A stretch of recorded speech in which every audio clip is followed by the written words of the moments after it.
السلام علیکم ورحمۃ اللہ وبرکاتہ۔ آج آپ بھائیوں کے سامنے چھینک اور جمائی کے متعلق گزارشات کرنی ہیں، اس دعا کے ساتھ کہ اللہ رب العزت مجھے حق سچ بیان کرنے کی توفیق نصیب فرمائے اور اس کے بعد ہم سب کو عمل کی بھی توفیق نصیب فرمائے۔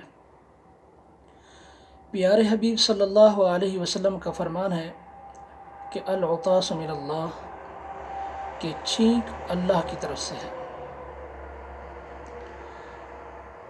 اب اطباء نے اس کے متعلق یہ تحقیق بھی پیش کی ہے کہ چھینک آدمی جب دیتا ہے تو بغیر آنکھ بند کیے چھینک نہیں دے سکتا۔ اگر آنکھ کو کھلا رکھتا ہے تو چھینک ختم ہو جاتی ہے، نہیں آتی۔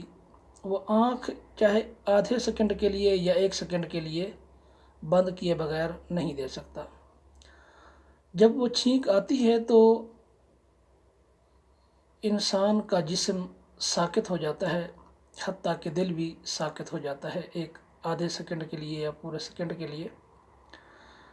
تو اطباء نے یہ لکھا ہے کہ اتنی دیر اگر اور دل بند ہو جائے، ساکت ہو جائے، رک جائے تو انسان کی ڈیتھ بھی ہو سکتی ہے۔ اور اسی طرح جو سرکولیشن کی وجہ سے پرابلمز آتی ہیں تو چھینک آنے کی وجہ سے وہ بھی حل ہو جاتی ہیں۔ تو اسی طرح آپ علیہ الصلاۃ والسلام نے جو آداب بتلائے ہیں وہ یہ ہیں کہ جب چھینک آئے تو انسان کو الحمدللہ کہنا چاہیے۔ چھینک آتے وقت یہ انسان کو اپنے ہاتھ کے ساتھ یا کپڑے کے ساتھ منہ کو بند کر لینا چاہیے اور پھر اس کے بعد الحمدللہ کہنا چاہیے کہ تمام تعریفیں اللہ کے لیے ہیں۔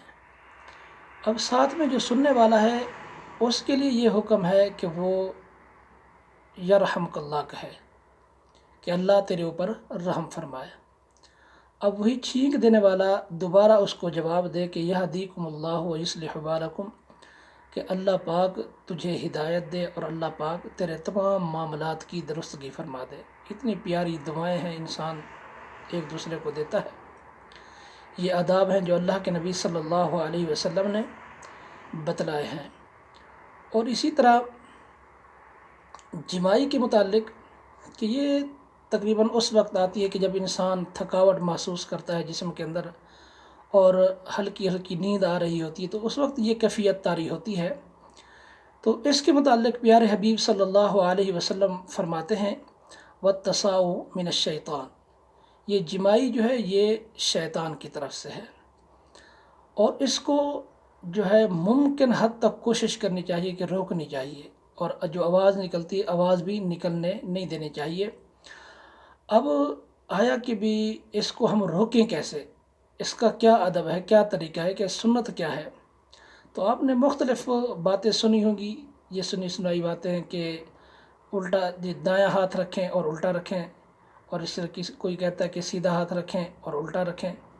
تو یہ ایک سنی سنائی باتیں ہیں، لیکن اللہ کے نبی صلی اللہ علیہ وسلم سے کیا ثابت ہے، کیسے جو ہے اس کو روکنا چاہیے، کیسے ہاتھ رکھنا چاہیے، سیدھا یا الٹا، دایاں بایاں؟ تو پہلی بات آپ کے سامنے یہ رکھ دوں کہ ما تصاء بنبی اللہ قط، کہ اللہ کے نبی صلی اللہ علیہ وسلم کو پوری زندگی جمائی آئی نہیں ہے۔ اور ہاں البتہ اللہ کے نبی صلی اللہ علیہ وسلم نے اس کا حکم بتلا دیا ہے، ادب بتلا دیا ہے۔ پیارے حبیب صلی اللہ علیہ وسلم نے ایک بات تو یہ کہ یہ شیطان کی طرف سے ہے، اور دوسری بات یہ کہ جب یہ جمائی آئے تو اس کو روکنا چاہیے، بلکہ خود راوی حدیث نے یہ اپنا ہاتھ رکھ کے بتلایا۔ یہ سیدھا ہاتھ منہ کے اوپر رکھیں، اور اسی طرح انگلی اور انگوٹھے کے ساتھ اپنے نوز کو بھی بند کریں، منہ کو بھی بند کریں ہاتھ کے ساتھ، اور انگلی اور انگوٹھے کے ساتھ نوز کو بھی بند کریں۔ تو یہ اللہ کے نبی صلی اللہ علیہ وسلم نے ادب بتلایا ہے۔ تو جب جمائی آئے تو اس طرح روکنا چاہیے اور آواز کو نہیں نکلنے دینا چاہیے۔ اللہ سے دعا ہے کہ اللہ پاک ہم سب کو ان آداب کا خیال رکھنے کی توفیق نصیب فرمائے اور پھر اس پر عمل پیرا ہونے کی بھی توفیق نصیب فرمائے۔